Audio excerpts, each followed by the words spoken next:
What's good? What's good, y'all? Welcome to the Gen TV podcast. As always, your boy Ease. Hey, A1 the Sauce God. We back in here. We back in here. Back again. Back again. Yeah. Back again. So I know y'all want us to quit. We keep coming. We keep thriving. We gonna keep. Sorry to disappoint. So with that being said, we actually we're changing up the format a little bit. So this might be the first video where you see a little bit of changes, not too much, but you know, as they come, you'll see it. All right. Yeah. Let's get to our question of the Diving day. into the Facebook question today. All Why right. are men always okay with doing nothing on their birthdays? That's a really good question. Great question. Great question. I feel like for women, like women to make their birthdays like a grand thing, and like we've had previous conversations to where like they plan months in advance for their birthdays, whereas like guys, it's usually like hit or miss. Like for example, like my birthday's coming up in like a couple of weeks, right? Yeah. I really had no plans for it. It's only honestly like the girl that's in my life right now that is the one that's like planning everything. Yeah. Planning everything around it. So I don't know. Like, so, I mean, women treat their birthdays like it's a national holiday. Right. Like you should get paid time off. Exactly. To be like, be off that day. Like you're expecting me to work on my birthday? Yeah. Absolutely. Bro, I've worked so many birthdays. Really? Without even like a thought. In the last couple of years, that's when I stopped working on my birthday. I request PTO on my birthday every year now. Right. Even if I'm not doing something special. Just a day to yourself. Just a day not to work. Which I think is reasonable. It's deserving. I mean, and it's funny because I do the exact same thing, but I don't think I've ever really worked a birthday. You know what's funny? Growing up, I never had to go to school on my birthday, and I never like. Oh, when my I got parents a didn't job. give a shit.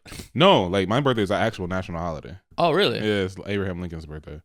Every year? Every year, yeah. Don't like these Nope, holidays don't fall on rotate. different days? Mm-mm. Really? His birthday is the 12th of February, and my birthday is the 12th of February. That's a pretty dope situation. So and it's not like, because you don't want a birthday on a really big holiday because then your birthday just gets like overshadowed. I mean, my birthday is right before a really big holiday, and it gets overshadowed every year, though. Kind of, right? But like, I'm talking about like, if your birthday is like on Thanksgiving, Christmas, New Year's, it's kind of like, who cares? Like we got like real important things to celebrate here. You say that, but like it's really hard to plan because like, especially every year, it's like, I gotta like give my boys advance notice, and then like so that way they could prep, and then also sometimes like even this one is kind of short notice, and I've reached out to a couple of my friends, and you're in one of the group chats, and he's already saying like, "Yo, my bad, I already got things planned around that time." Like, I mean, if you're in a relationship, that's a hard weekend to get off. It's a hard weekend. You feel me? Like you might be able to wiggle out like any other thing, but a Valentine's Day is like a really hard weekend to like really plan shit around. But so it's kind of hard, especially trying to plan stuff with your boys that are in relationships. But, I don't know. Outside of that, my birthday, before we move on like that, it does also get overshadowed a little bit because I have like the Christmas issue, where like, because. Yeah, but it's 2 months away. Right. But like people whose birthdays are close to Christmas, like people want to group their birthday and Christmas into like one. So like they try to group the gifts into one. And I make it very clear, like, yo, I expect a birthday gift and a Valentine's Day. Oh, gift. okay. Like, make sure that them shits are separate. You don't care if they're just a couple days apart. Like, I need separate. I need separation, 2 gifts. Divided. Like, it needs to be separated at all times. I mean, I respect that. Yeah. Women are typically bad gift givers. Terrible. So I could see them trying to group it all together. Like give you like your main stuff for your birthday, and then like something sentimental on like Valentine's Day. Something that pretty much you're not gonna use on Valentine's Day. But like that's been the main issue that I got. But so we asked you guys like, why is it that men are okay with doing nothing for their birthday? So I chimed in on this. I said, I wrote a couple posts. So I said, one day out of the year where we're not being dependent on, I think is a valid reason. Like we just don't really want to do anything for our birthdays. I also then followed up with that with said, we know loved ones won't show up for us the same way we show up for them. And I think that kind of goes. Whoa, bro, who hurt you? Like, damn, that was. I mean, it's a real thing, and a lot of people agreed with it. Like I had a lot of interactions with that one because I feel like we have to be there for our kids. We got to be there for our girl. And especially with like, our kids' birthdays, our girls' birthdays, and just throughout the year supporting our kids and our girls. Like, it's like we're expected to like, give it 100%.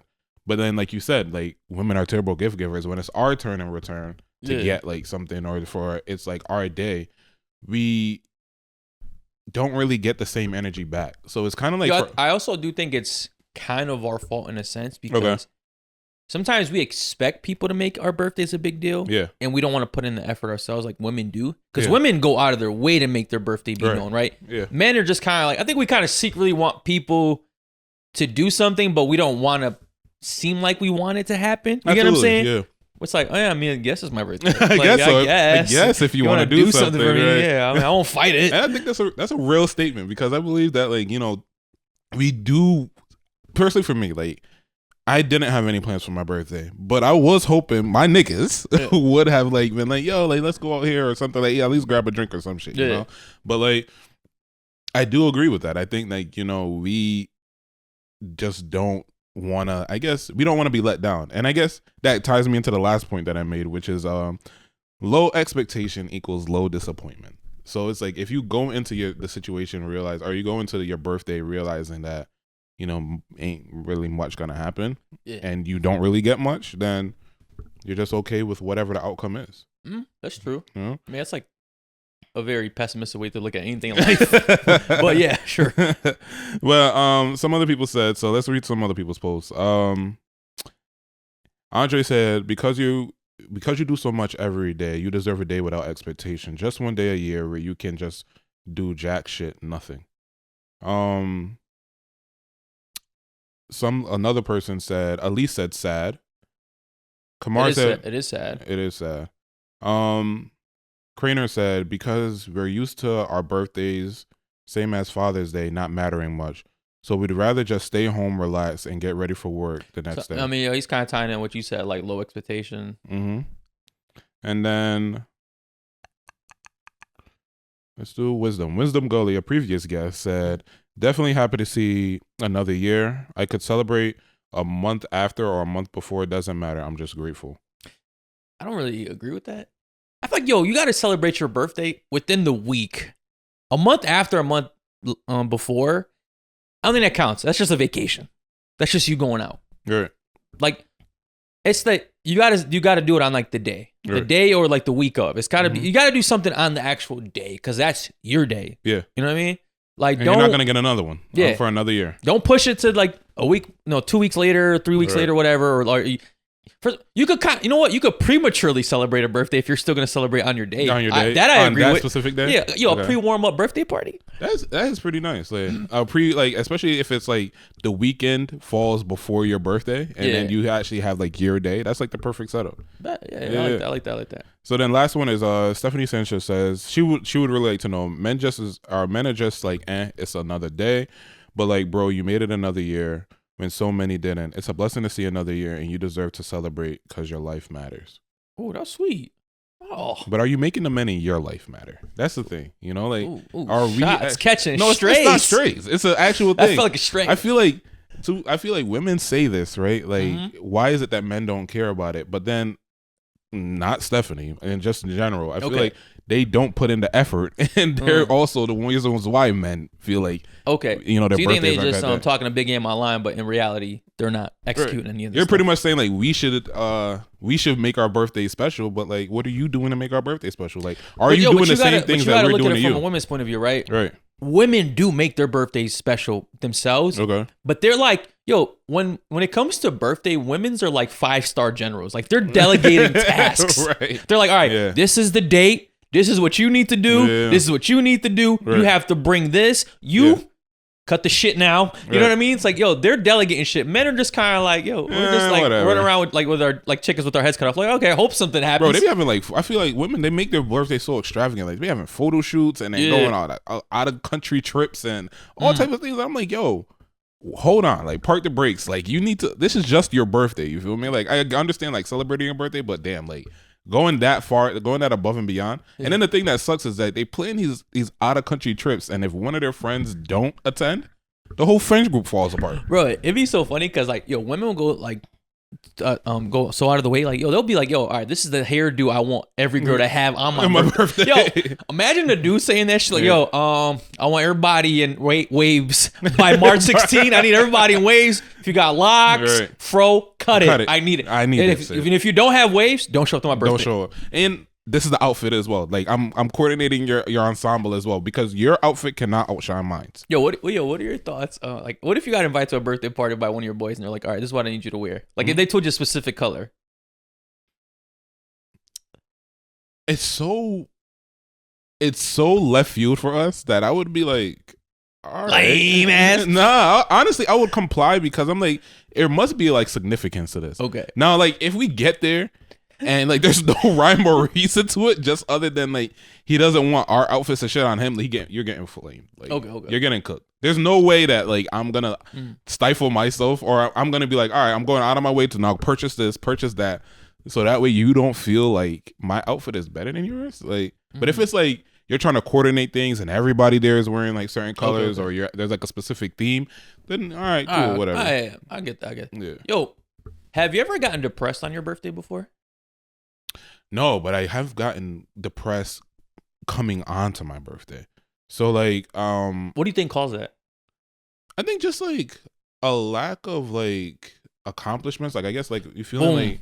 That's what I realized, right? There was a couple birthdays where obviously like when you hit your birthday, right? Like the looming thing is like you're 1 year closer to death. So I think there's always that aspect of it, right? Where it's just like, shit, I'm getting older. Cause birthdays, like they really shift, right? Cause like when you're younger, birthdays are like the best thing ever. When you're 20s, they're still the best thing ever. When you hit your 30s, these birthdays starts getting a little more real. Yeah. It's like that's when that like depressive stage starts to hit. And I realize it's because a birthday is a reminder of what type of year you just had, right? Yeah. So if you didn't really accomplish anything within that year, like if you're the same person you were a year ago, that's very depressing because like, I didn't evolve, I didn't change, I didn't accomplish any of these things, right? Mm-hmm. And that's what I started realizing, like, why some of these birthdays were a little depressing for me because it's like, I'm not growing as a person. So like, what am I even celebrating? Absolutely. It's like kind of just something was given to you, which the ultimate commodity we have is time. You feel me? And it's like we are given this opportunity to actually make sense of make use of this thing that was given to us. And it's so crazy because like you'll compare yourself to like in these spaces, you'll compare yourself to people that have accomplished those things, like the elites. And then you're also comparing yourself to younger people that have accomplished certain things and like people in your circle that have done some things. So then all of this is just weighing down on you. And it's like, and it really just falls on you more on your birthday. Right. Like, it's like, you notice these things throughout the year, but when your birthday's coming, it's like, fuck, that's when it starts hitting you like, like a ton of bricks. Like, it's like, damn, I'm expiring and I'm just not even really like making the best use of it. And it's crazy because like we have the opportunity to like change our trajectory every day, like we change our trajectory a little bit every day, right? Every day. Like we have the opportunity to like, okay, make a step towards the path that we want to go. And it's so crazy that we can allow life to like escape. No, they tell escape and to consume us to the point where like we go on day to day, and it's only at these pivotal points in time is when we realize you get that real self-reflection of like, shit, so much time has passed and gone. 365 days, yo. And like, what am I doing? Like, it's like the episode of SpongeBob where like he's where Squidward is in that town and he's literally repeating the same day over and over and over again, and it's like it becomes boring, And I think that's the reason why we end up depressed on our and birthday. Especially for men. Right. And it makes sense why I think men are just kind of sketchy with their birthdays right? Because we are like creatures that are just constantly trying to evolve and grow and be successful, right? Specifically financially. Yeah. Financially is like, especially in America, because I think we're in a capitalist country, I think it's like amplified even more. I think if we were like back in our home countries, I feel like people are a little more chill. Yeah. But when you aren't hitting these financial markers and you hit your birthday, you're like, fuck, like what am I gonna do? Like spend more money when I didn't even make like what I was supposed to make exactly. Anyway? Like what the fuck am I celebrating? Another year of fucking terrible fucking like experiences and the fucking like poverty and shit. I'm not gonna lie to you. It does annoy me when I see certain women that I know celebrate their birthday and they're not accomplishing things too, but they seem so unbothered by it. I mean, but it's like, because I'll look at it, it's like, you did nothing this whole year. You're gonna like do this extravagant trip. Like, what are you celebrating? It's very confusing. I mean, I think it's a luxury though, because I think like it's and this is why I hate when people say that there isn't like, I guess, gender dynamics that needs to be in relationships, because like I feel that happens in relationships, because I feel like it's very apparent that like women would like do these things, like spend their money, but then also bank on the fact that they're gonna find themselves a rich husband. How many guys do you believe is gonna be like, yo, I'm gonna find myself a rich wife and she's gonna take care of me? Not too many. So it's like I don't think any man plans his life on finding a rich woman. Exactly. And then it's like on top of that, we know in the back of our mind, like our life solely depends on us. You know, it's like there's no chance that like some external person is gonna come in and like cushion the blow for us. Yeah, no one's coming to save us. So I think in their minds, it's like, you know what, I only got one life to live, and then my goal is that like my looks and my shape finds me the right suitor that will cushion the blow for me. Yo, good point. You be cooking sometimes. You be cooking sometimes. It's a little rare. It's a little rare, but I like that because you're right, yo. Because men have just accepted it, right? Like from day one, we just know, like, yo, this shit's on me. Yeah. Like I don't got no parachute. I gotta figure out how to fly. We're flying out this airplane. It's like, yo, I gotta grow some wings or something, right? Right. Women are just like just chilling, falling down, chilling. I know like someone's gonna scoop me up. Bro, I have old family members that are females that still believe they're gonna find themselves a rich white man. Till to this day, like hoping and banking on the fact that they find themselves a rich white man and putting in little to no effort into bettering their life. You know, so it's like we don't have that luxury. And I understand that there are some bum niggas out there that live off of their girl. Like I do get that is a fact. I envy those men. Yo, they cracked the code. Like they did a Uno reverse. I like the situation. Anytime I hear a story like that, I'm like, yes, but one for us. But even those men within themselves, like, one, the woman is miserable, so that's gonna be short lived, and then two, the man within themselves. No, it's not short lived. I think it typically goes on for years. I don't. I've seen it for years. Really? There's one I'm actively watching now. Where she's taking care of the guy. Yeah, 7 years. Really? 7 years. Oh wow! How did he do that? Because like, usually like that shit has a short timeline. Here's the crazy shit. They don't even got a kid together. Because usually that's love. Yo, usually that's real love. Yo, usually the guy can like trap a chick. You know what I mean? Into like taking care of him. Yep. She's doing this off strength, off love. Like 7 years going, don't have a kid yet. I'm like, yo, I do think I'm like, sometimes I'm like, is she cheating? Okay. I don't know. I have no confirmation of this, but I do wonder. I'm like, how does she rationalize it? Because she's like very motivated, very ambitious, like woman, right? And it's just got this dude that just doesn't give a fuck. That he just sits on the couch. Like he goes from job to job, you know, he's not like contributing, like, you know. Nothing consistent. Yeah, it's just like, whatever, you know? Yo, that's a rare case because like I said, usually they have like a timeline, you know? Like those have like a hard expiration I'm doing like an independent study on them. They don't even know. Like, you're taking notes and everything. Like monthly check-in. Like, that's what that notebook is for? What is her breaking point? What are the signs of deceit and lies happening here? Like, how do I get my lady in part of this program, you know? And that's such a scary place to be. I mean, because it's like, yo, me as a man knowing that like this woman has like so much power to be like, you know what, I'm just gonna be like done with you, like, and then I gotta fucking go back home and live with my mom, scares the fuck out of me. So it's like, one, I feel like that's one, and then two, and then second thing is like, I know the likelihood of me finding another person like her is very slim. No, I mean, he hit the jackpot. Right, it's very slim. So it's like I gotta make sure all of my ducks are in a row right there. Women get that all the time, though. Huh? Women get that all the time, where like a woman is pretty much financially useless, but she's with a guy that's like, you know, banking everything. Yeah, I mean that's the norm. You feel me? Like that is the norm where like, you know, she does, like, she pretty much contributes little to nothing to the finances and the relationship, whereas he holds it. Yo, I always think, bro, because like I'm a guy that's like, I'm big on 50-50, even though that's not my reality. Right. But I do think, yo, bro, if you got two people like in a couple, like, and y'all love each other and all that, and y'all are both on your grind, yo. Yeah. I feel like the world would be so much easier. Like you guys could accomplish so much. Right. You know, like yo, if you got two people making like 100K, yeah, like that's y'all are good. Like, yo, y'all can buy properties every year. Y'all can start businesses. Like, yo, I don't understand how one person, like, you know, when you get into a relationship, like one person just becomes like this dominant financial person. It's typically the man, right? Sometimes the women. But I don't understand, like, from the point of view, it's just like, yo, if we just both lock in, yo, we could make it so much. Like, we further. could build an empire. Yeah, I don't know, bro. I think like this is what I'm saying. Like, I think like, you know, women have the leisure of doing the most for their birthdays, whereas for us, we're just like, this is just, I got to get my shit together. You feel me? Like, I actually got to, you know, spend money on myself. And then, like, I feel like I gotta make sure that my next birthday is my best birthday. And I think that's kind of like the motivating factor for like why we get depressed. I think it's just like a kind of like a point where it's like, damn, I gotta figure this shit out. You know what I mean? So I just lost a year. Exactly. I just lost a year in the process. All right. So viral tweets. Let's get into this is a new segment we're starting. Yeah. This segment is Ease's favorite tweets of the week. Okay. All right. Yeah. Let me see. Let me find these. All right. This is my favorite one right here. One of my favorite one, right? Yeah. If there's no gay gene, why do they all talk in that voice? I've always wondered that.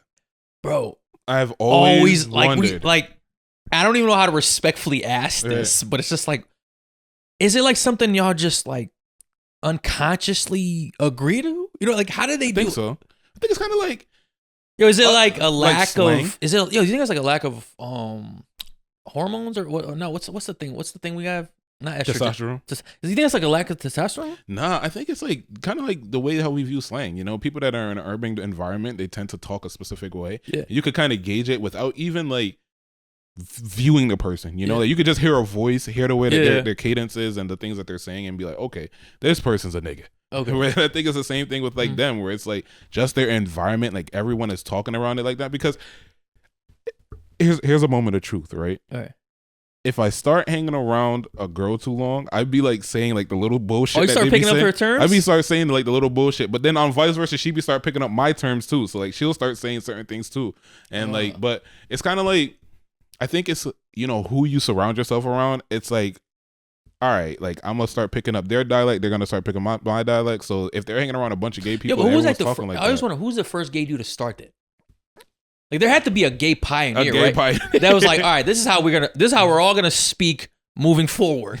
You know, this one thing, I don't know who's the one that started it, but one thing I have noticed, I don't know why, just like how with their voices, they all talk the same. I feel like they all have like very clear and shiny skin. Like it's like really red and flush, especially like the white guys, like they're really red and flush and their skin is like super shiny. Dude, I don't know what gay people do to their skin, but I need the skin routine, man. Like, yo, exactly. they all like 9 times out of 10, a gay person's gonna have flawless skin. Flawless, bro. Yo, and if they're black gays, best haircuts, bro. Best haircuts, clean as fuck. Like that barber is going strand by strand and clipping. Do gay people have special barbers? Because yo, they're not getting regular haircuts where I'm going. Like my barber's not doing that type of work. Nah, bro. I don't know what they're going on. I don't know if they have like a secret society for like the haircuts and shit that's going on. Like they got a secret society for skincare and the haircuts. Like they got a gay card that they swipe to get. Yo, when you go there, yo, maybe that's like when you go to the barber, like you show them like a little rainbow tag.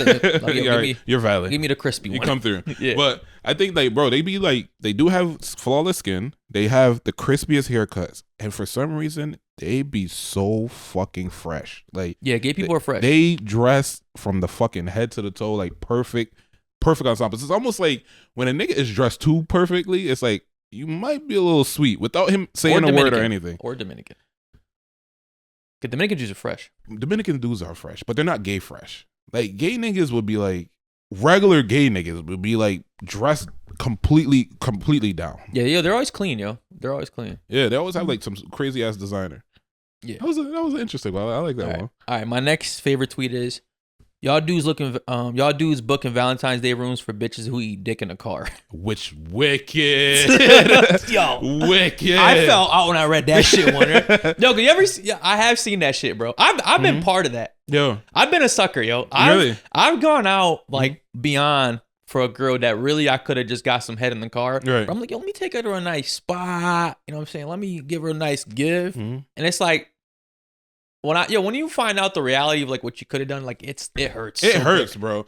Because I feel like and we've had this conversation before where you try to treat these girls too nice sometimes. Right? You know, you try to treat every woman like a lady, and then sometimes you're treating the wrong one like a lady. And they're the ones that's giving you the hardest time. Yeah. And my fear is that I guess the reason why I move the way that I move is because like call me a fucking misogynist, but like I can't treat you better than a nigga that's currently fucking you. Like, I know when I meet you, some nigga is piping you down. And it's like, I'm not about to be taking you on dates and doing all this extra shit if I know after you leave me, you're about to go get some fucking dick. I'm filling your stomach up and he's filling your guts. Like, get the fuck out of here. Like, get the fuck out of here. Yo, no matter how much women deny this. Yeah. And they will deny this because logically they have to, right? Mm-hmm. You cannot treat a woman too good when y'all are first dating. Mm-hmm. Now, I'm not saying treat her like shit, right? But you cannot treat a woman too good when you guys are dating.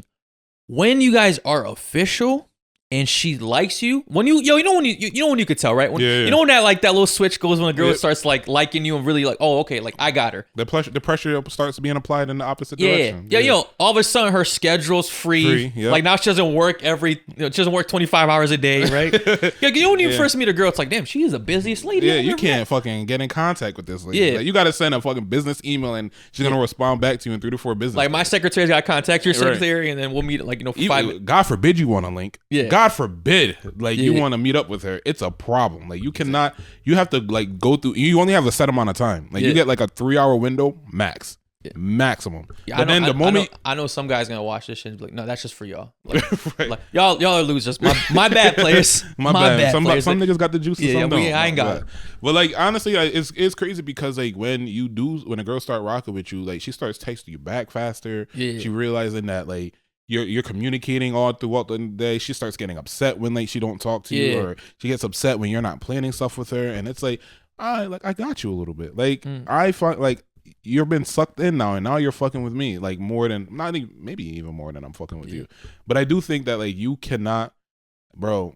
That's one of my biggest fears is that like I'm gonna end up treating this girl amazing, and she's getting piped out. Every woman. Because here's what I fucked up when I was younger, right? Yeah.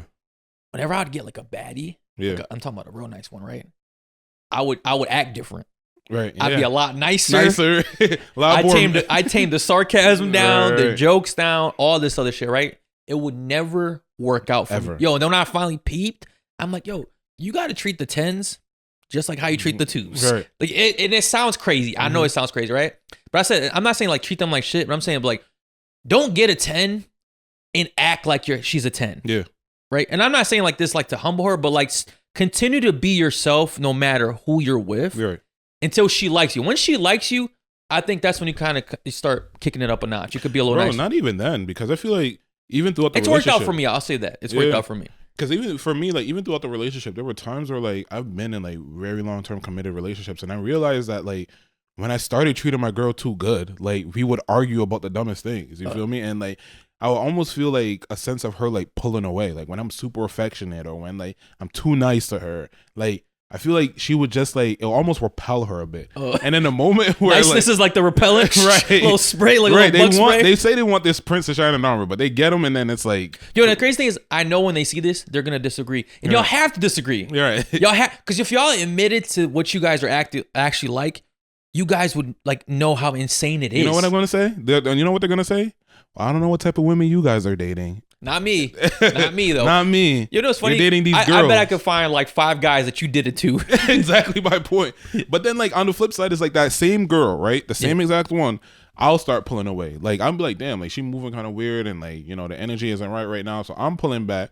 Now all of a sudden she's kissing on me, she's rubbing on me, she wants to do certain things, she's giving me the time of day, like, and it's so crazy that like you kind of have to go through like this emotional tug of war, like, you know, it's like, and that's like when people say I'm tired of playing games, like this is the games are, like this right here is exhausting because like honestly, like most people or most men, right? We just want to be ourselves at all times. Like I don't want to have to play these games like, all right, am I treating her too nice? You know what I mean? Like I'm not trying to be strategic when I'm in a relationship or when I'm dating someone, but unfortunately.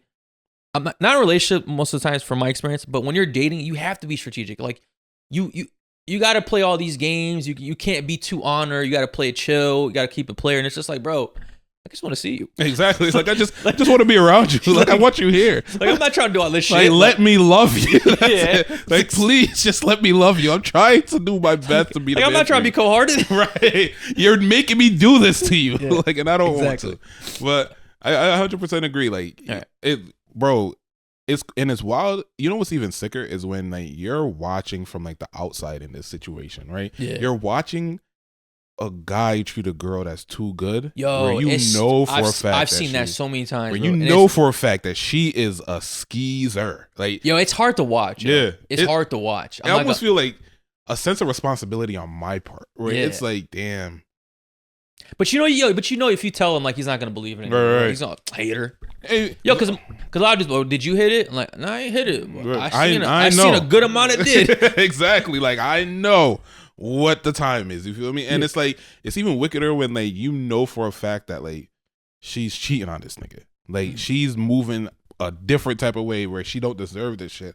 But then like obviously presented to him that she does deserve it. And it scares me. I'm not gonna lie to you. It makes me think like, yo, what am I getting blindsided by? You know, like I've been an asshole since I was like 20. Now consistently.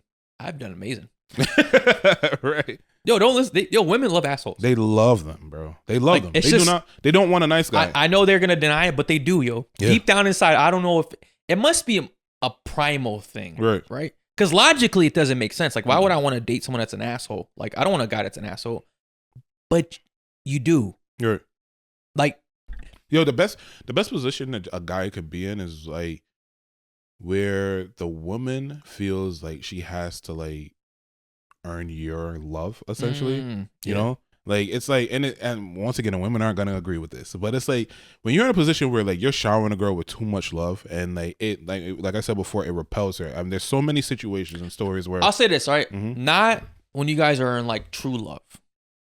True love, but how many of us are in true love? I think there's a good amount. I know you're a pessimist when it comes to this, right? But I think there's a lot of people that are in real love, and I think those relationships is when you can really just be yourself and there's no games. Right. I think leading up to that kind of stuff, there's a lot of games.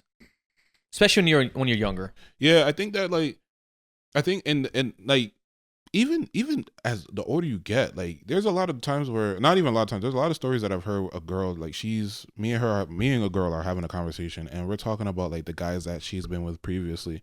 And even like the other day, I was just having a conversation with one of my homegirls, as a matter of fact.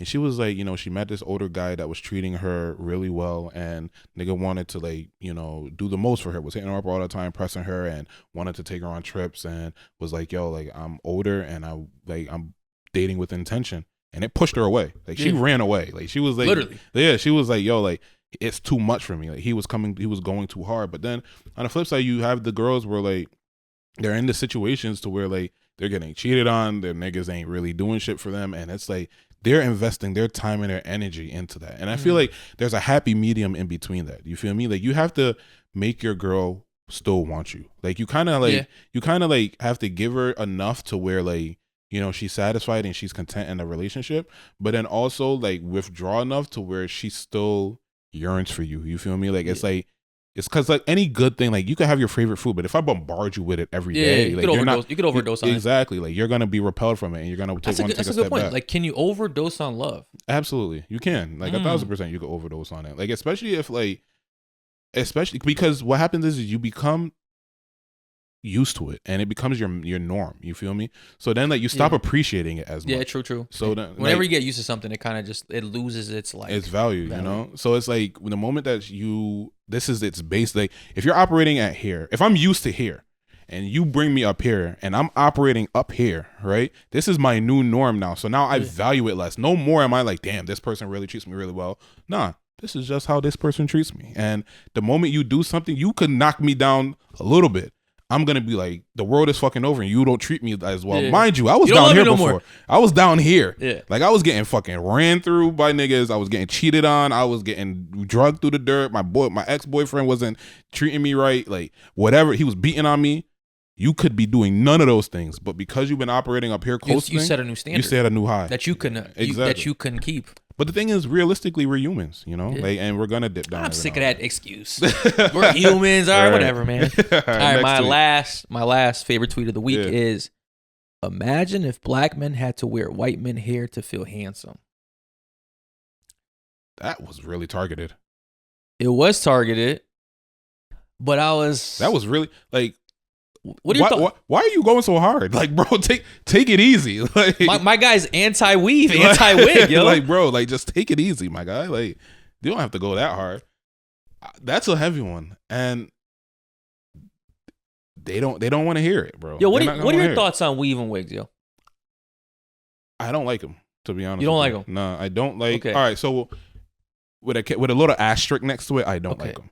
Like I definitely love the more natural look. Like the more natural, the better. Bro, like a curly, and I'm not gonna say curly, like a fro on a woman's. Like I'm cool with it. Like I like afros. Right. Like beautiful, natural hair. Like even if you like, do them little like natural look braids and like shit like that, bro. I love them. Yeah. However, there's a however. Yeah, I do love a good braid down. Okay, like box braids, like a box braid, or like they got this new what is it called?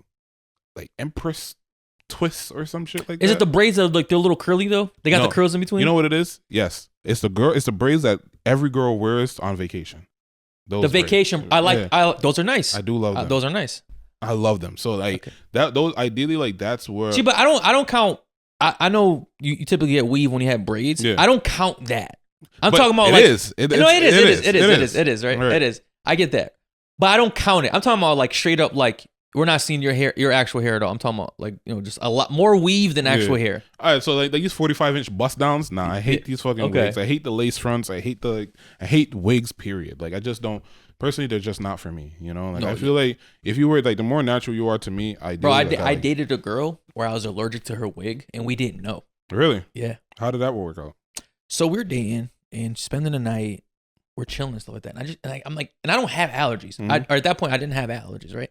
I just kept sneezing a lot. It's just like my nose, like I was just constantly like just runny nose, all this other thing. Then we figured out it was the hair. It was the hair. It was the hair. Imagine that. Synthetic. But you know what's crazy too? A lot of times these girls don't be washing their wigs.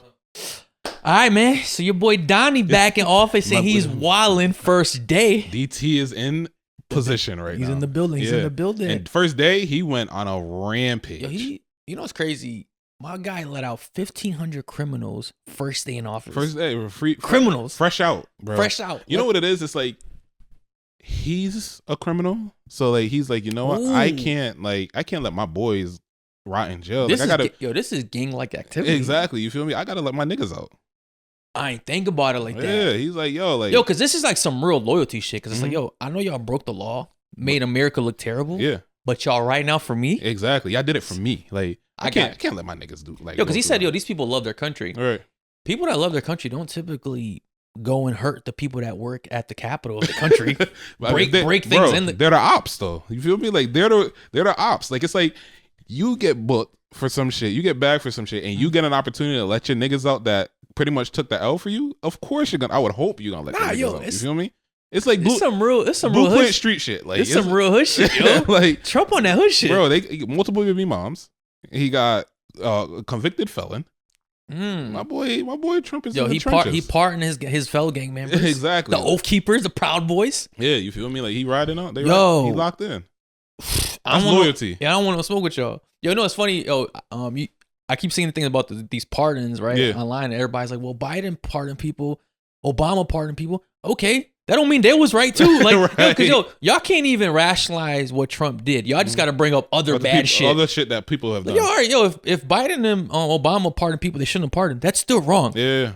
Just because they're wrong, it doesn't mean that this is cool. Like, you have to look at everything like not from a Democratic or Republican standpoint. You got to look at it whether it's wrong or right. Yeah.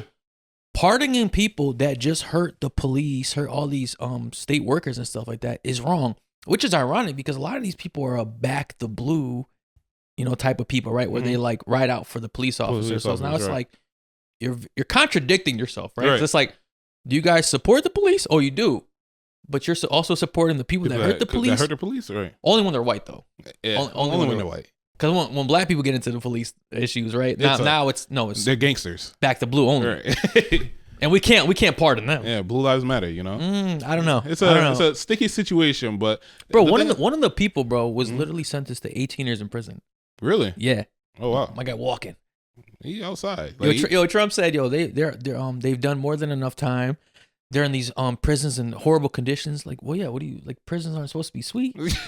He won't care about that when it was the niggas out there. Like, yeah, but you didn't need to tap in. That guy needs to tap. But this is not racist at all. No, not at all. There's no racism here at all. Bias. I don't smell it. But it's a little suspicious, right? And that's the thing about Trump, right? It's like a lot of times people want to like pinpoint him as like the face of racism, essentially, right? And I think that, is he a racist? I don't think he's a racist. I don't. The spread's 60-40. Right. I don't think he's a racist, right?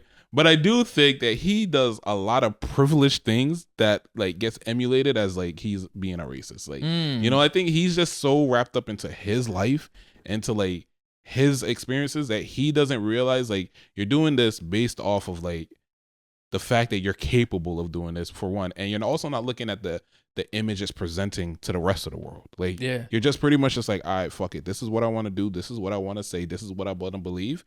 I'm going towards this thing, and I don't care who has a problem with it. And a lot of times it's on the anger of black people. You know what I do wonder, right? Yeah. Were there, in the 1,500 people that were arrested and are now pardoned, right? I don't know if there was like black people or any darker type of people in that crowd. I don't know. I'm asking, you know? I don't know. That's a good question. And I wonder if they got pardoned. Did all of them? Did everybody get pardoned, or did a select few people get pardoned? I don't know. A select because it's funny. Like one of the leaders that got pardoned, I think he was supposed to do like mad years too. He's actually like a Cuban dude. Really? Yeah. Okay. But I heard that like typically these white passing Cubans are very right winged. I think it's right facing or right presenting Spanish people, like, overall. Okay. Especially like one of the big. It's funny because like during the election time, like when Trump got elected, there were a lot of TikToks and memes about like, because one of the biggest supporting demographics was like Hispanic men. people, right? Hispanic men. Exactly. So it's almost like, you know, the moment they come over here, they get their citizenship and they decide to be like American, they no longer view themselves as being Hispanic, and they damn sure don't want to be black. So it's like they just gravitate towards. See, I kept it real. I'm part of the non-blacks. I kept it real because I was up to a couple years ago or a year ago, I was still an illegal. Right. Boy, was I happy when I got them papers, because this psychopath would have kicked me out. Exactly. Like, you would have had ICE knocking on the door immediately. Bro, I heard they're in Connecticut. Yeah, I heard so. But the crazy thing is that apparently like the ICE and New Haven, I guess the mayor pretty much said that New Haven is a safe haven. So they can't do anything like that. I don't know what the legalities about that is, but like apparently like they can't do anything towards immigrants in the New Haven area. Now I don't know if that's, but it also sounds like Connecticut as a whole is like supporting of immigrants. So I don't know, like I don't know what that means. I don't know, like, you know, I don't understand like the jurisdictions and like, you know, the legality of things. Like I don't know if they see like a Mexican nigga walking on the street, they're gonna bag him up and ask him for identification. Some of these people that are getting bagged by ICE are actually citizens, right? So they're like just taking anyone looking brown. Yeah, exactly. Just racism. No. That's racism. No, that's not racism. Just because you see someone brown and you assume they're illegal, that's not racist. That's just a little mistake. That's a little mistake. That's all. Yeah, a little mistake, I bet, huh? I mean, that's we make you said it right. We're all humans. We make mistakes. That's not right. A if I'm an ICE agent and I see someone that's a little brown and I feel like they're an illegal, just because I'm assuming nothing else about them says illegal. That is they have a word for that called profiling, and that's what we're doing right now. You know, like, hopefully Trump gets rid of that word profiling. I don't. He might. Like on the track record he has been. He might. So let's go into these executive orders that he's done. Okay. So on the executive orders, he pretty much did a big one. I don't know if we want to talk about this one. I think we should. All right. So he has put a hard line on the number of genders there are. Ooh. He has definitively said, we're going back to the basics. You guys are complicating things too much, right? You're going back 1+1, baby. Yeah, we're going to 2 genders. There's only 2 genders that is going to be recognized. What are your thoughts on that? I don't care. Okay, I really don't care, man. I didn't care, bro. This gender shit, it just it affects me in no way. Honestly, right. Like you could tell me there's 67 genders. You could tell me there's 1 gender. Like, I just don't care. I know what I got between my legs. I was born with it. You know what I mean? Was it. You do care. Because I think that, here's my thing. You tell me what I care about? Yeah, I'm telling you what you care about. And you're going to care about it too. Okay. Right? I think the thing is that we have gone so far left with this whole gender thing that, and not saying that you're wrong for believing or for liking what you like. You know, I'm not saying you're wrong for identifying yourself as what you believe you want to identify as. Okay. But I do think that we're wrong in the way that we're pushing it. You know, like we're pushing this thing into schools. We're pushing it into. I didn't care for that. I didn't care for that. You're right. We're pushing it into movies, TV shows, children's shows, whatever. You know, we're pushing this narrative out there, and I don't know what this would.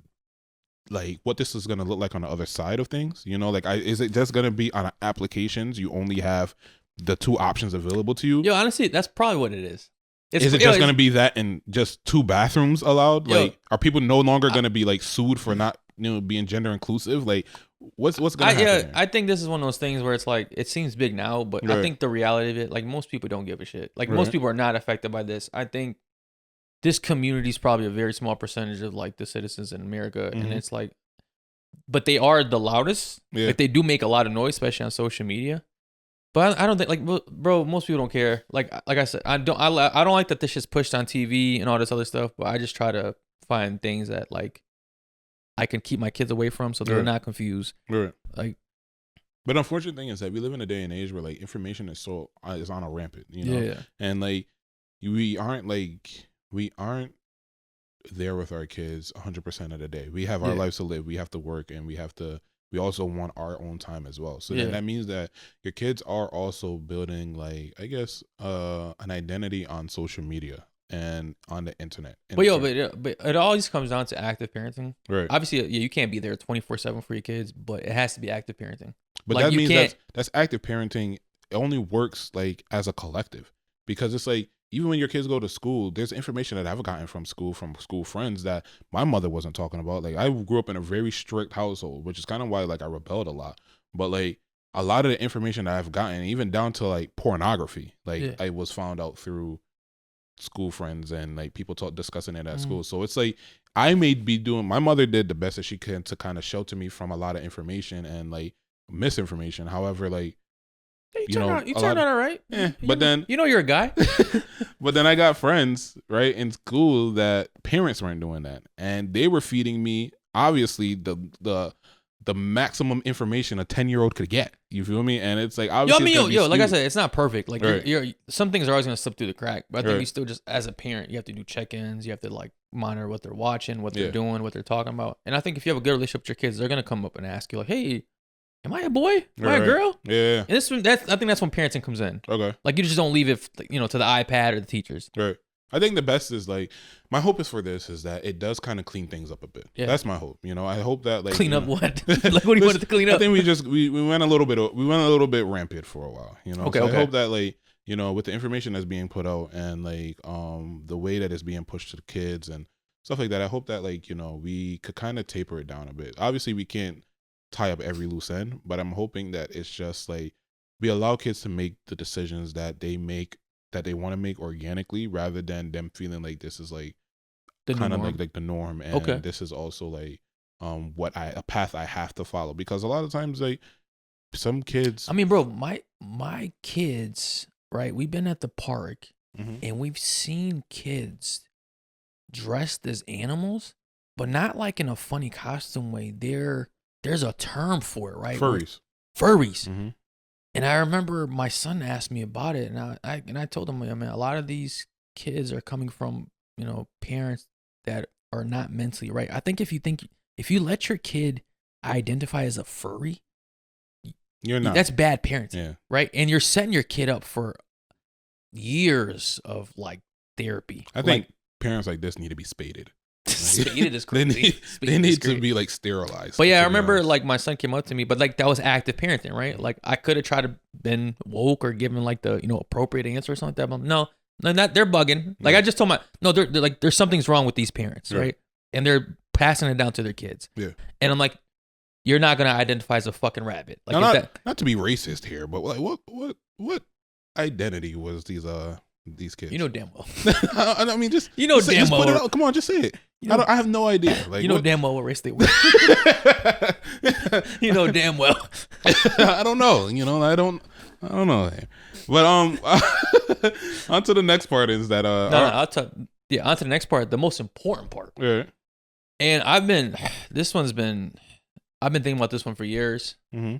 and I'm finally glad Trump like just took care of it. He took care of it on the first day. It's no longer the Gulf of Mexico. Yeah, it's a Gulf of America. That was weighing so heavy on me, and I feel like it was was a thing that like Trump could retire right now, and I'll say he's done enough. Yeah, you have accomplished what you needed to accomplish in this term. But honestly, some people are speculating that it does have like some significant value. To who? So apparently, like we're gonna own the ocean. So apparently, the Biden administration put out some order. I don't know if it's executive order. Or signed some bill saying that there would be no longer drilling for oil in the Gulf of Mexico. So apparently, the Gulf of Mexico does have, for whatever reason, it does have a substantial amount of oil, and you know, Trump's goal is to reduce. The goal that he's presenting to Americans is to reduce oil prices, reduce gas prices, cut inflation as much as possible. So I guess because of the bill that was signed in, specifically said the Gulf of Mexico, he changed the name so that way they could possibly continue drilling. Smart boy, if that's really it. Continue drilling. Yo, fuck up the world a little more. I'm sure they didn't place a restriction on drilling there for like, you know, a good reason, right? Yo, bro, you know what I like about these people is like they don't really think of the future, right? They're like, yo, who cares about these kids? Right now is our focus. But honestly, I haven't seen a fucking duck, you know, dipped in oil in so long. You know, with a Dawn commercial, right? Like, we need those. It's about time. Yeah, like what happened to those commercials? Now, I think, to be honest with you, I'm kind of torn with it. Like, obviously, I don't know enough in terms of that. But I do believe that I like the path that he's going on, and I feel like, you know, sometimes with the Democratic Party, they tend to spend excessive resources in areas that aren't as impactful. You know, it's like, you know, obviously, like, kind of, you ever work for like a bad company where like there's a problem that's presented in the company, and rather than tackling that problem head on, they create a shit ton of like create a whole committee. Right, a whole committee that tackles this one thing that then creates like a whole separate problem in the process of it, right? And then outside of that, nothing is done. Complete that actual problem, right? You know, they actually never tackle that. And I feel like sometimes with the Democratic Party, there is a lot of like wasteful spending. A lot of times, you know, like they tend to spend money pretty much in these areas that aren't really warranted, you know, and we're rather than figuring out ways to actually tackle the issue at hand. So I don't know. And on the flip side, I do believe that, you know, if we're following suit like other countries, we have like countries like, you know, Dubai and the pretty much like Middle Eastern countries that Saudi Arabia, like that are actually, you know, I don't even know. I tripped up myself because I don't know if Dubai is a country. Like, I'm gonna get back to that. I don't quite think Dubai is a country, but we have the Middle Eastern countries that are. I think it's a city. I think it might be. But we have Middle Eastern countries that are you know, using their resources as much as possible, and also we do see that on the flip side of that, like what that looks like, you know, to where like their system is being sustained. You know, like they have like enough natural resources to kind of like sustain themselves and to have a good quality of life versus like us. I want a Lamborghini. Right, to where like versus like us where we really rely on like external sources for like our sustainability, you know. So which ties me into the next thing that he wants to do. He wants to create the external revenue services.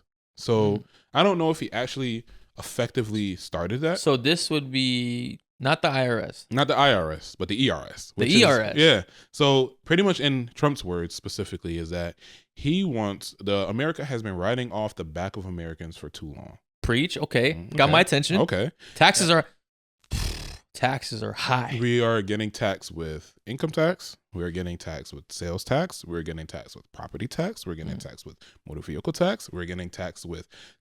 For sure, there's an air tax. Bro, there's a tax for everything you could, like every aspect of life. Even the money, even after you've got taxed, your taxed money is being taxed in so many different areas, right? Apparently, there's a death tax that happens, right? You can't even die for free. You can't even die, right? But anyway, so I think he wants to like now transition the America's means of income, or not even. I think the idea. Well, the government's income, pretty much. That's what what our taxes are for. I think that he wants to transition that. He's presenting that he wants to transition that to be funded by external sources. So it's a great thought. Other countries, right? But the problem is that he hasn't officially said that that's exactly what he wants to do. So he has said that he wants to create the ERS essentially in order to combat the IRS, in order to kind of like hopefully taper it down. But he hasn't officially says like annihilate it or abolish it or whatever the fuck the word is. So annihilate it. So the word. So pretty much like to sum it up, like he's gonna start including tariffs. He's gonna start including like bro. Anytime I look up anything on tariffs and what he's doing, like all these people say it's like the worst thing ever. Like they're pretty much saying like this cost is just gonna get passed on to us, the consumer. And I mean, I'm not like knowledgeable on this shit, but anytime all these videos and research I'm looking for, it's like, yeah, y'all gonna get fucked. Right. Yeah, like he's saying this, but y'all are the ones gonna get fucked. Like, we are getting fucked in the process because apparently what's happening is that these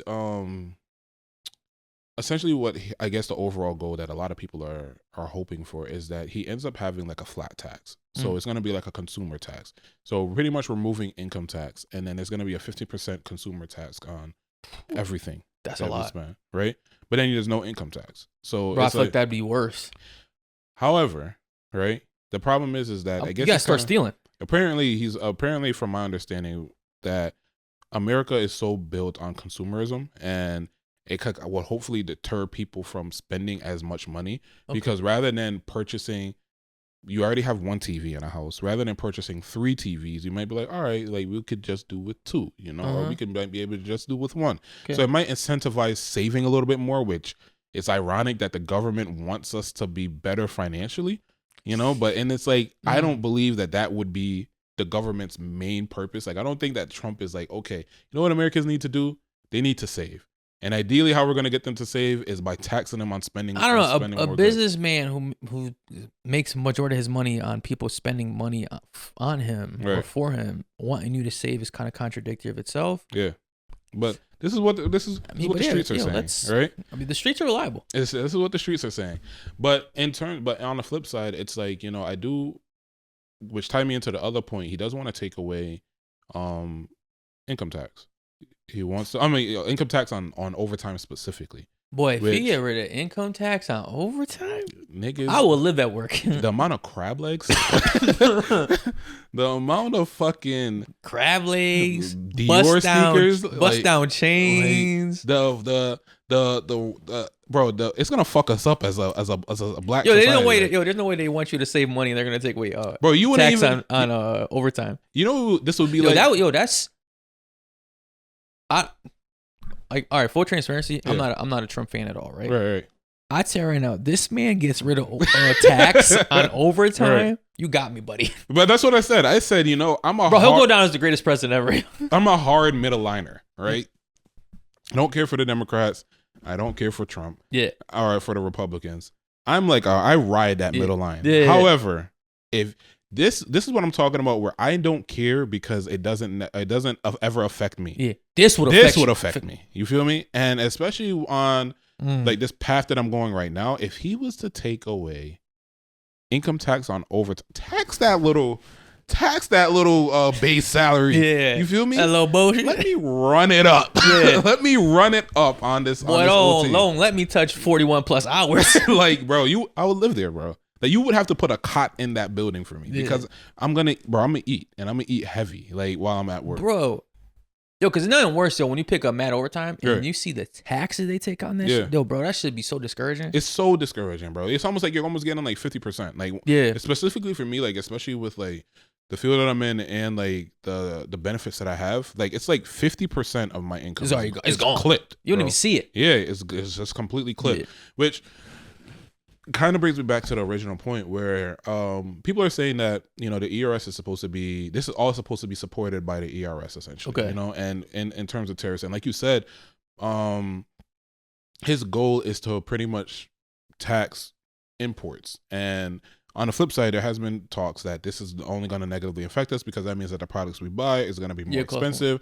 But then people are speculating that because it is we're no longer going to be getting taxed at the same rate that we're getting taxed, and there's only going to be like a 50% flat tax, that it may kind of counterpart itself to be in our favor, you know, to where bro, I hope so, man. I think whether you're a fan of or not of this guy or this party, is like, you just want a easier like life, way of living. Yeah, that's it. Like that's what it comes down to, man. Like, I don't really care who's in an office. Mhm. I do hate like what he represents and the type of people that like support him, right? Because you got like Trump supporters. I get like liking a president or not liking a president, right? But Trump supporters are infatuated with him. Like, they've kind of made him out to be a deity at this point. Right. Like, the way they write out for this guy is like strange. It's not normal. You know what it is? It's like, it's very it's so cult like. It's like, I knew for a fact that it's crazy, because I should have made this, like, should have hard evidence, but I knew he was going to be the president the first time, and I knew he was going to win the second time. But the only time I questioned it was because I feel like people have been so pro women lately that, like, I was like, I don't know, like, maybe she might win because of just off the strength that she's a black female or a black presenting female. But like, I feel like people really support Trump because, like, you know what to expect from him, you know? Like, you really don't. He throws up to the point where it's almost, he throws out words to the point where it's almost like at his own detriment, you know, where it, like, it's almost more harmful than it is good to him. But I think that, like, with the things he says, he's too open. You feel me? Like, he's too open until to the point where he. Yeah, do you think it's because people feel like they can trust him? Yeah, I think there's like a sense of like false trust with Trump. You know, not realizing that, you know, he may ideally want these things. Like, he may want to remove overtax on income, but then, like, not really thinking about the process and the impact. It'll probably be something like, all right, say he gets it done, right? It'll probably be something that'll fuck up America in 35 years. Right. They'll be like, oh, America's bankrupt. Yeah, you guys remember that thing they did 30 years ago when they got rid of these taxes? Yeah, that's why we needed it. Exactly. Like, I don't know. But hopefully I'll be a billionaire. That won't be my problem. Yeah, you know, it's like, I think that, like, you know, we always talk about this shift of wealth that's happening. And I feel like it's about time where, like, you know, that shift of wealth really starts trickling down to, like, the masses, to where, like, people actually get an opportunity. It seems like obviously certain individuals are getting wealthy, right? But the mass majority is just getting poor, right? Exactly, and it's crippling the rest of society, you know. And it's like, these individuals are in a position to where, like, they don't feel the impacts of, like, inflation, and they don't feel the impacts of these other things that are like that us as the commoners have to deal with, because they have the ability to alter the prices of these things that we need in order to sustain their own lifestyle, you know? So, and it kind of goes into the whole tariffs thing, that we're like, you know, if the tariffs happen, it's going to increase our day-to-day product costs. And also, pretty much what happens is, apparently there was a TikTok video of a guy that does work in, like, he does that for a living. Okay. So where, like, he tariffs? Yes, he handles imports specifically. Okay. He says, like, what happens is like, they're gonna, like, the products are gonna get shipped in. The people that they ship them to are the ones that pay the tariffs. So, like, the local companies are the ones that pay the tariffs. Yeah, it's American. Not the country. Not the country. From. It's the American company that owns it. That owns it pays the tariff. And then what do they have to do? They have to now offset that cost by trickling on to the Americans. They're not holding that low. Exactly. And he was like, so then the guy on the flip side is kind of like the narrative that a lot of people are saying is like, well, there was a point in time where we didn't have to do that, and America was backed on America's income was backed on these tariffs. And he's like, I don't know too much about that, but I'm telling you how this works, and this is exactly what's going to be happening. And it kind of put things into perspective for me, because I'm like, damn, like, tariffs might be a good thing, you know, rather than for us to you know, be riding off the back of Americans. But then once I saw that video, I'm like, maybe not, you know. Bro, every video I've seen on tariffs, the way it's been described, like, according to Trump's plan right now, it's all bad for us. Right. I don't know. I mean, I guess the only hope right now is just to see where things go. But next topic. Let's talk so 2025 is going to be a big finance year for us specifically. Hopefully for the watcher as well, right? Yep. So we'll do some daily check-ins or some weekly check-ins whenever we shoot, and how we know our financial goals are going. Mm-hmm. So how you doing, bro? So I think I'm doing good. I think that this will kind of be a great opportunity for us to for those who decide to follow along with this, to be, also motivated to, do the things that they need to do in their lives. And, for us, it'll hopefully keep us on track a little bit. Exactly. But for me, like, I guess to tying up like the last video, like I've pretty much got a new job last year, and during that time I decided to allocate a ton of my money into like correcting some debt, cleaning up my budget, that credit card debt. yeah, and paying off like a lot of and also saving. So right now, the things that I've accomplished thus far, I had a loan that I paid off. Okay. I pretty much tackled that. I want to say like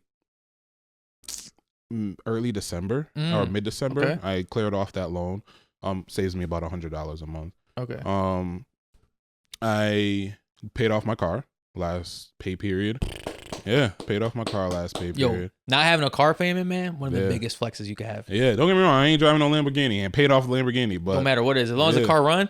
Yeah, I paid off my car out of my last paycheck, and this paycheck now, I actually gotta I want to pay off my car insurance for the next 6 months, or to the end of the term. I think I got like 4 months left. Okay. So when I pay off my my car insurance, just it's not gonna save me money, but just to free up some of my your monthly my monthly income. So over time, I'm all banking on the fact that I'm gonna be able to get a decent amount of overtime. Yeah. But I guess as a safety net, just in case, I have the money now. I might as well just like put it towards this thing. This significant monthly expense. My car insurance is $280 for full coverage, so a month. So yeah, I'm gonna have to drop like $1,400. Yo, would you ever switch to just liability? I thought about it, and I only thought about it because you did, right? You did it for a very long time, but it's a little too much fear for me, Like I guess I've been operating out of a place of like, when I get there, I'll handle it for too long. So I think like, yes, this is more costly right now, but it's like I know in the event that I do need it, I'd rather have it. True. I'd rather. That's definitely something you do not that you want when you need it. Like, right. Not having full coverage on your car when you need it is like you're fucked. Yeah. You just need a new car. Yo, you gotta take out a loan at that point. Exactly. And I just don't want to have to go through all that at all. So my goal is like, I'm gonna keep it for right now. I did think about the fact of how much money I can save by going to liability, and I thought about the fact like, damn, he's got away with it for so long. Like I should be good, but like, I just don't. Like you never know. You can never pre-plan these things, and I would rather it would be my luck that like 2 months down the road, something God forbid happens, and then like I actually need it. So I just rather have it and not need it. So how's your savings account looking like? So right now I'm actually gonna be jump starting a separate savings account. Okay. So specifically dedicated to track this. To track my progress this year. So right now that savings account is 0. So I'm gonna be jump starting that one. I'm hopefully soon. Hopefully I could I pretty much like I ended phase 1 of like my goals. So which was like clearing off a bunch of debt and freeing up a lot of my income to do this in preparation of this. So I'm gonna be starting a savings account from 0. Check out my TikTok. I actually started a TikTok. I think just A1 for right now. If you type in A1, you'll be able to find that. And you could track a little bit more details there. But I also will give you guys the weekly updates up here moving forward on where my savings account. So right now, savings is at 0. Right now the savings account. Well, so your whole savings is 0. No, that savings account. Okay, so you have another savings account. You got some money. Right, you have some money that I just like put away over there. Okay. That's kind of like just like non-existent money, that I just put into there. It's not even like a safety net. It's just like stashing money in there right now. So like this savings account now, this is gonna be like this is gonna be my baby for the next year. So I'm gonna actually like be dedicating a lot of time and energy into this savings account. So that's the one I'm gonna be giving the updates on. Nice. So how about you? Where are you at? All right, so I mean, I think I've said it before. One of my biggest financial goals, or my only really financial goal this year, right, is to pay off the rest of my mortgage. As of right now, I have $39,000 left. What the fuck? Yeah. Okay. What? I know the last time we talked, it was like 50 something. Well, I'll say it out loud, right? So about a year or two ago, I got into a car crash. Yeah. They finally paid off. Oh really? Yeah, I got it's crazy because I was supposed to get 25K, but the lawyer takes like 30% of it, whatever, right? So I ended up getting 14K out of the settlement. Yep. And I put it directly into my mortgage. I didn't even smell the money, bro. I think that's the thing that we have to like. You kind of have to do that, you know. You can't hold on to it, and that's a problem that I had you get taxed to the money with my years, you know, where it's like when I get my paycheck, I'm like, all right, let me pay my bills, let me pay off this like other like my living life, my lively costs, and then at the end of the pay week is when I'll just dump the rest of the money in there, and you kind of like set yourself up for failure because. Let's be real. You overspend. You get attached to the money. It feels kind of heavy putting it away. Yo, we're very possessive with money. Exactly.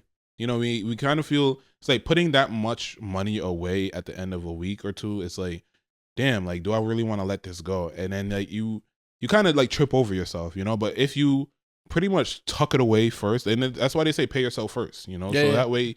I didn't pay myself first. I paid the bank. You paid yourself, you know. They paid your future self first, you know. So I think that congrats to you, man. Yeah, like, man, I think 39K left, bro. It's like I'm still a long way away because 39,000 is a lot of money. That light is brighter and brighter. Yeah, but I'm starting to see. I'm starting to see, man. I'm hoping I get a little bit of some money from my tax return. Okay, knock that down.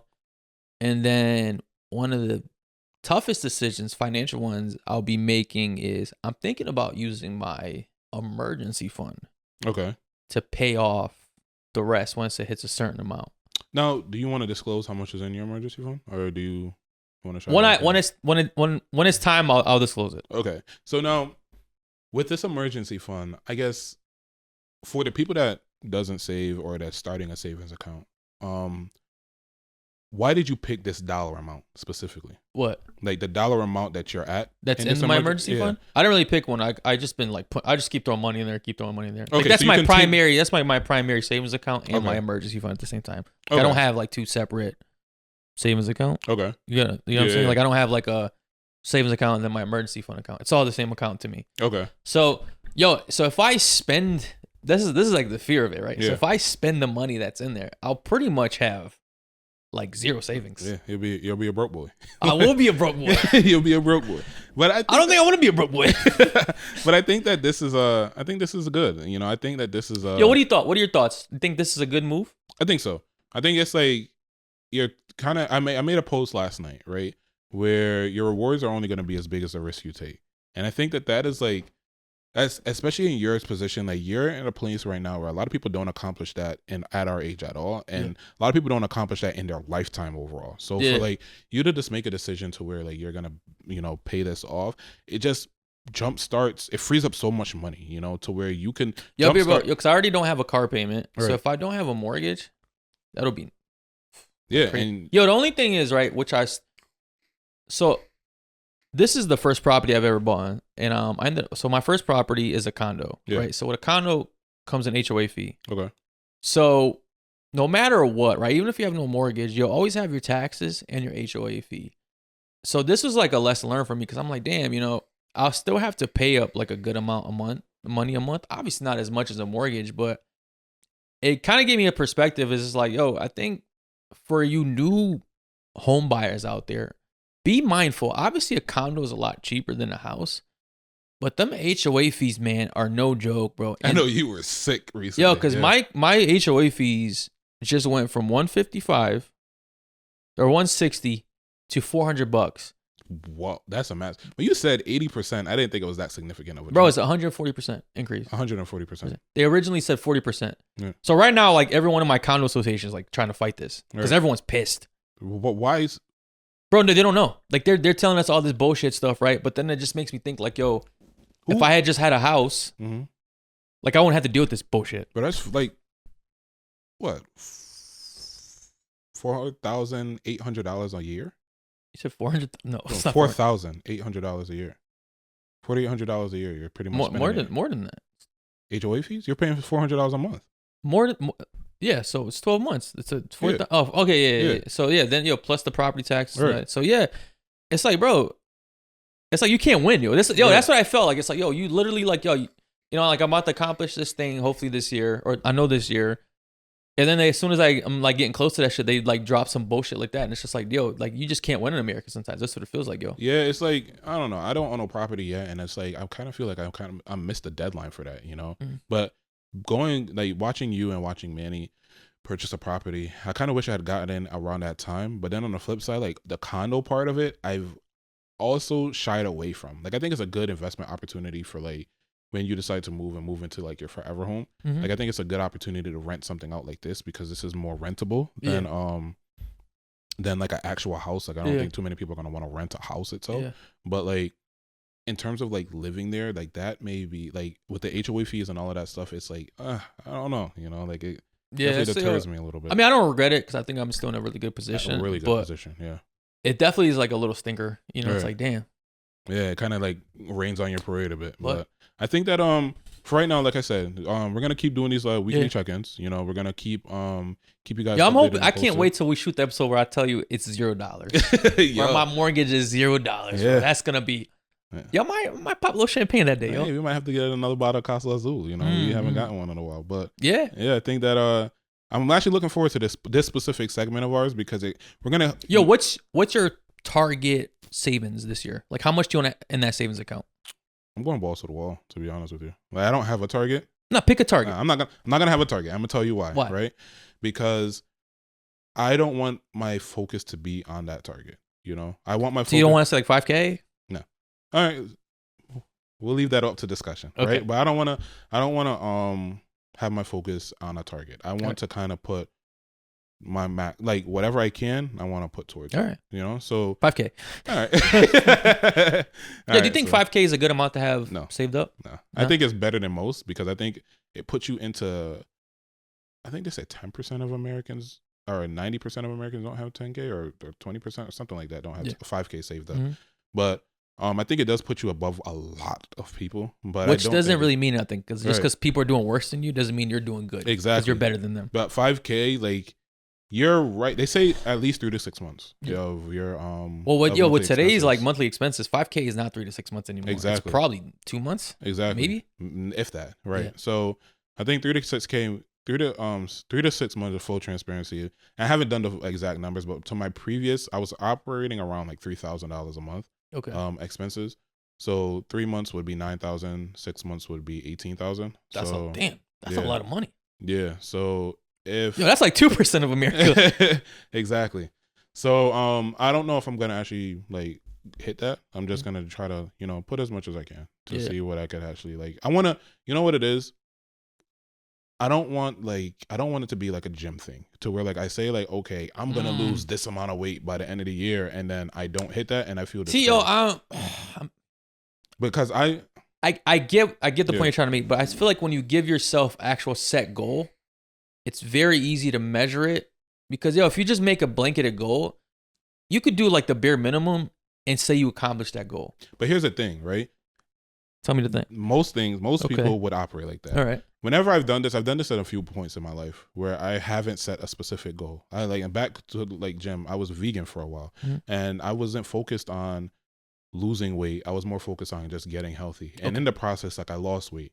And my problem is like the only time I started fucking up being vegan was when I ended up getting sick and I saw how much weight I had lost. And around this time, it was like about 100 pounds I was down. Okay. And I was like, you know what? Like my main focus is going to be weight loss now.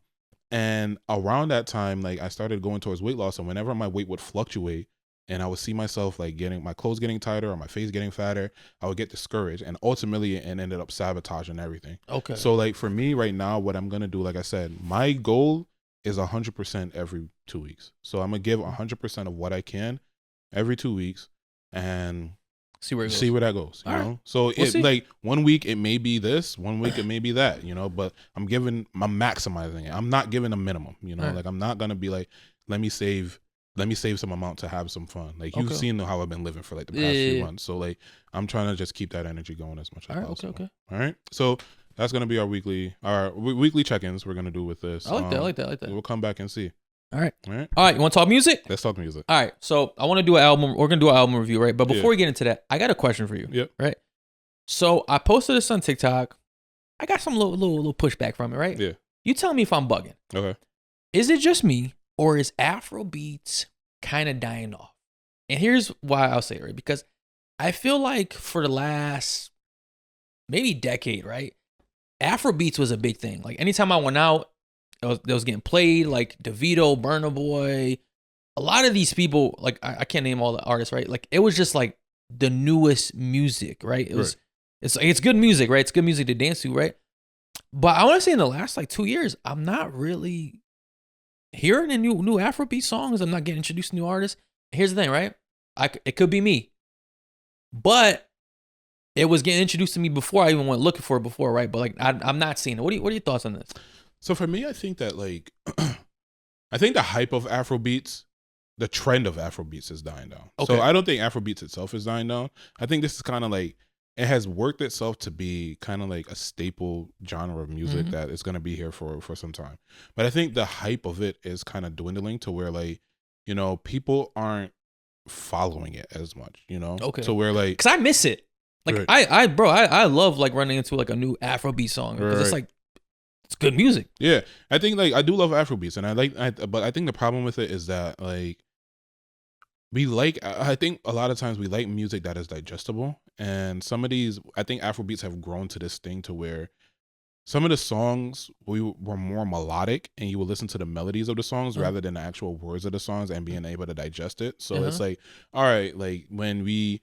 Obviously, we had the Tims. You can understand what she's saying. Yeah. You have the Burna Boys. You can understand most of what he's saying. DeVito. And then you have DeVito. You got was it the other dude, Fireboy? We got WizKid. You know, so you got you got these people that their music is primarily catered to American or English speaking countries. But then you also have like the people that kind of fall right underneath them that. Their music is more geared to like local. I assume like Afro Beats in Africa is probably still like jumping. That's probably like their primary source of music, right? But before I feel like it was like a worldwide thing, and I'm just. But I think it's because like anymore. These people, like the people that are right under like these heavy hitters, right? I feel like those four, they're catered to being like world stars, you know, whereas the people underneath them, they're catered to be like the biggest in like Africa, essentially the biggest African artists. Okay, so a lot of times like they're still speaking in like their native dialect, and like we can't digest that. See, but it's like Bad Bunny just dropped the album. I listened to, right? I love the fucking album. Right, I understand about 3 words in there. Right, but like I still like it. So I'm not like I don't have an issue with listening to music where I don't understand the words. You're an anomaly. Okay. Like, most people listen to music that they could digest. You know, like if they're not, how many people are actually gonna listen to a Bad Bunny song and be like, "Oh shit, that shit is fire," and I can't understand it, but I'm gonna have it in my constant repeat. You know, it's you think I'm an anomaly? You think most people don't operate like this? No, I think like I think if something sounds good, it sounds good no matter what they're saying. For me, like specifically, right? I like music that when I go out, I hear it, and I go out enough to where I hear it, and I'm like, "Oh, this is I actually like this song." Okay. And even though I don't know what they're saying, I try to recite the words to what they're saying. Yeah. You know. But like, I think that most people aren't doing that. You know, like I don't think that most people are going out and being like, okay, I like this song. They're probably just like, all right, this is like that. This is that person's song, or I hear this song, and then that's it. It's not making it to their library. You know, it's not something that they're downloading. And I think that's the issue that we're having. You know, going back to the African artists, I think like their music is making it to TikTok. The songs are like actually making a big buzz in the African community for like the people that understand it. But then when you don't understand it, it's just not transcending about beyond that. That's my belief, you know? I don't know. I mean, I hope some new artists come out. Yeah. Like at least hit like American ears, man. Like but then it could be, I'm not going out as much as I used to. So maybe it's still happening in the clubs and bars, but I'm just not part of it. That's a valid point too. You know, like even the other day, this girl asked me, have you heard this song? And she was playing. I was like, nah, I haven't heard it. But then I'm like, damn, like I used to be on top of music, and like, it's part of becoming old head. It made me realize, I'm a unk now. You know, like I'm staying in the crib. I'm not really going out that much, so I'm kind of just like sticking to what I know, and that's so maybe it's us. Maybe Afrobeats is still just as popping, but it could be us. It could be us, you know. But I do think it's on a trending decline. All right, man. Let's get into the Central Cee album. Yes, sir. So Central Cee just dropped the album Can't Rush Greatness. It has 17 songs. Features include Young Miko, 21 Savage, Lil Baby, Dave, Skepta, and Lil Durk, who the world has forgotten. I mean, Lil Durk got arrested and has not been mentioned since, bro. Since then. Yeah, I remember when Young Thug got arrested. I feel like people cared more. Like Lil Durk got locked up and that was it. Like that's it. Like no one really hear, like no media coverage, anything. Like I don't know what the updates are with them. Like this, I don't know. It ain't looking good. I think like pretty much people are saying that it's a lost cause at this point. Like yeah, I think that it's like I don't know. Maybe he might make another appearance or he might end up like getting released and we'll get some information. But I think for right now, it's like there hasn't been much in the case because it's so fresh. So like it hasn't really been making headlines as much. So, yeah. I don't know. I feel like we was getting a picture of Young Thug when he was in prison. Like there was like stuff like just circulating. Like Lil Durk's like they got him in a hole. Right. Like no one know where his man. This nigga is a murderer. Yeah, like and he's being treated as such. He's locked up. Yeah. All right, yo. So what you think of that Central Cee album? So when you gave me the two options, right? I said I'm gonna pick this one because I think this is the most palatable one for me. And I listened to this album. I like Central Cee, but it made me realize that like, bro, I think that all English music like literally sounds the same to me. Like, you think all UK rap sounds the same? It like kind of becomes like this blended sound, where like I wouldn't be able to differentiate like one song from the other kind of thing. I wouldn't be able so what I would say is I don't think the rappers themselves sound alike, but the beats are like so similar. Right, exactly, But I will say like even in this album, the first like 6 songs, the beats are almost like exactly the same, but he breaks it up in the middle of the album. He kind of revisits it like, towards the end. So I almost got sick of the beat. Right, yeah. But then he broke it up. Like I feel like he timed it very well. I think he maybe could have done it a little sooner. Right. But that was my only complaint. Like the UK beats just seem like they need to like revamp themselves a little bit or just kind of try something new. Well, I think it's like once again, kind of going back into the Afro beat conversation. I think it's like a similar situation to where like he's catering to his sound, like, and that's his bag, like his audience is primarily from the UK, and so he has to like cater to them. Versus us that are outside of it, we're used to different sounds and different artists that we're a sound melting pot. Exactly. So it's like for us, we just having that same drill sound every single song. It's like damn. It sounds like the last one. Yeah. And it sounds like the one before that one. And it's like, it kind of got tiring for me. Like, and for me, this is the first album I've listened to where, and I don't think this is the fault of him. I think it's just the fault of like me being an American. I think like, I got like. Dude, I got some boys that they don't take UK rappers serious at all. Right. But I think like, I think he's a good musician. But for me, like this one was like work to get through. Like, oh really? It was that bad for you? It wasn't bad. It wasn't a bad album. If you gotta if you gotta force yourself to go through an album, that's a bad album. It would not. I probably would never play this album again. Yo, is there any songs that you revisit? Probably a couple, and I have them saved. So for me, the ones that stood out the most was Let's see if me and you are on the same page on this. I got No Introduction. No Introduction to start off. First of all, great introduction. All right. To put that song first one. Yeah. Good. Like he came out swinging. He came out swinging. No Introduction was fire. Okay. All right. We locked in. I got, of course, the top dog of England had to make it to my list. So CRG. Oh yeah. CRG made it to my list. With Dave. That's okay. Dave up there. I thought you were talking about the 21 Savage. I thought you 21 Savage. Of course, that's on my list. That CRG is my favorite song on the album. Yeah. So you're familiar with Dave? Yeah, I know Dave. Okay, all right, who doesn't know Dave at this point?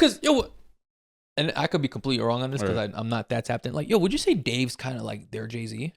Yeah, Dave is like, I don't think he gets the recognition of such, Like not in America, but I wonder in UK is he like their Jay-Z? Yeah, he's probably viewed because even like there was a clip of Dave and Central Cee going back and forth like and making music, and like people are like, oh, this is how. Like David showing him like how it's really done, and I'm like, to me, he didn't say anything like really impactful and like so outstanding. But I know that like justified by the energy that people are. Because I've watched Dave perform too. Right. Actually, yeah, they're both at Rolling Loud. When I went to the Kendrick one. Oh really? Yeah, so I watched them both. That's probably a dope. No, the crowd went wild. I didn't know once. Yeah, but for me, it's like I know that Dave is probably the influence that he has is probably like transcends like. Yeah, our local artists over here, Next up for me is Limitless. I like that song a lot. I wasn't a favorite of that one. Yeah, okay. Limitless was a good one for me. And then the last one is Don't Know Anyone. Really, you like that one? Yeah, I think for me, Don't Know Anyone was like Limitless. Limitless was the one where he's kind of like doing a little bit more, being a little bit more transparent. But Don't Know Anyone, I think for me that song like really hit me. Like I don't know what it is about that one. Like, and that, like I said, most of the songs sounded the same, had the same sound to me. But these ones specifically, I think he kind of used the 50 Cent blueprint too, because he had a couple like love-ish songs in there. Mm-hmm. So I'd like that. Like those weren't my favorite songs on it, but I could see the appeal they were going for, which is like what 50 Cent used to do back in the day, where it's like a lot of rap, but like he'll put 2 love songs in there. Okay. Yeah. Yeah.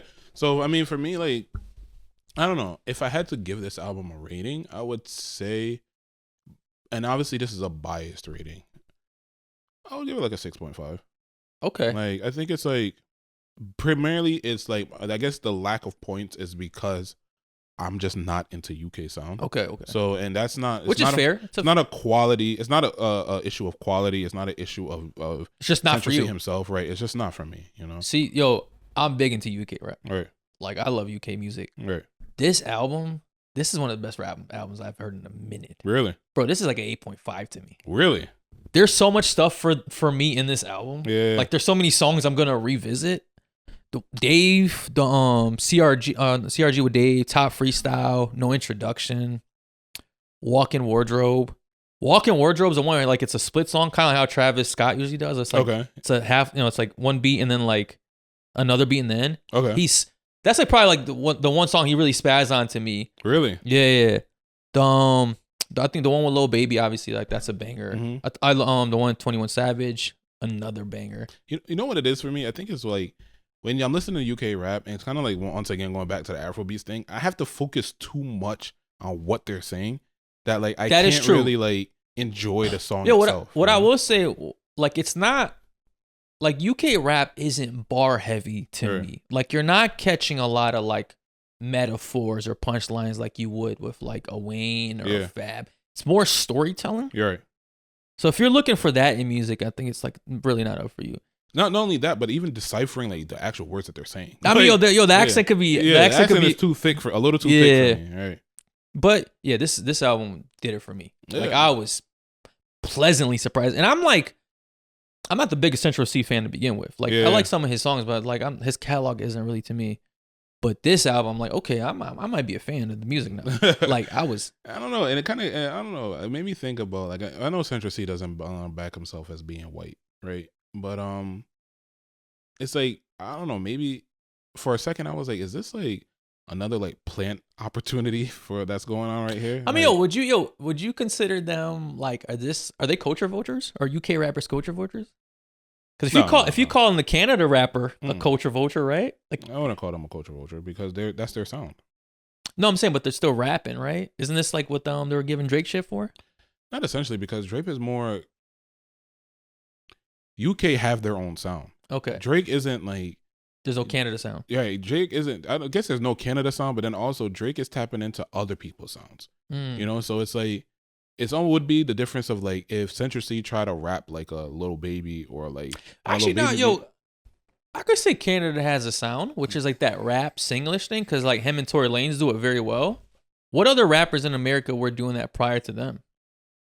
I mean, they haven't. There wasn't any. So is that their sound? I mean, there isn't enough people doing it. I don't think that's their sound. I think it's just like kind of like their lane, kind of like that's a bit equivalent of like being like. Isn't their lane the same as their sound? No, that's like not really. I think it's like it's those two artists' specific lane, but I think it's like the difference. Like it would be like us saying like American sound would be like Lil Uzi Vert and Playboy Cardi. Like it's like that's not a sound. It's just like so you think something is just these. So there's no artists. sound for Canada. No, I don't think Canada has a sound. Yeah, right. But I think like the difference is like Drake is actually tapping into like all of these different spaces, and then trying to like gain followers from all of these different spaces, which I think he did an amazing job at it. Yeah. But and people called him a culture vulture because of that. I think these artists is like, yes, rap originated over here, but they took it and they kind of like made it their own, rebranded it, yeah, made it more and like that is their sound. Like you hear a drill beat, especially at the cadence, it's like a UK thing. Okay. Like, versus like it being even like Chicago drill and New York drills sounds different than UK drill, you know? Okay. So I think like they have like their own thing, but like it made me think about the whole plant situation. Like, is this an opportunity for like the industry again to like plant a non-black person as being the top person? Because bro, what is he? Like, is he fully white? He can't be fully white. Nah, he says this. He said he's not white. He is some type of Hispanic. I think Colombian or Cuban or some shit like that. I mean, he was getting some shit because he had like the Bantu knots a year or two ago. Yeah, but I don't know. It's kind of remind me of like Jack Harlow-ish vibes. Like, you know, like he came out swinging, and then like it's just like a plant thing going on. Which actually Jack Harlow been quiet lately, so I don't know. I bet he's due. I bet he's due. Yeah, I bet Jack Harlow dropped something cool. Yeah, but I mean, overall, solid album. Like I said, probably won't get much replay value from me. No, but for me, this is gonna be in the car. You ride it with me for the next couple of weeks. You hear some Central Cee. Yeah, for me, it's like I don't know. I probably won't hear, but I think it's a good album. And man, congrats to Central Cee dropping like another banger, a banger, plethora of bangers. That dude got bangers. Dude got bangers. All right. So we'll wrap it up. We'll call it a show, right? Yeah. So see you guys next week. Thanks again for tuning in. I know this is usually Ease's part. What other Ease like things do you say at the end? Tune in again for next week. Make sure to like and subscribe. Yeah. And we'll see you guys next episode. Peace. You're natural at this. You've been watching a pro for a minute though. All right, we'll see y'all. Peace.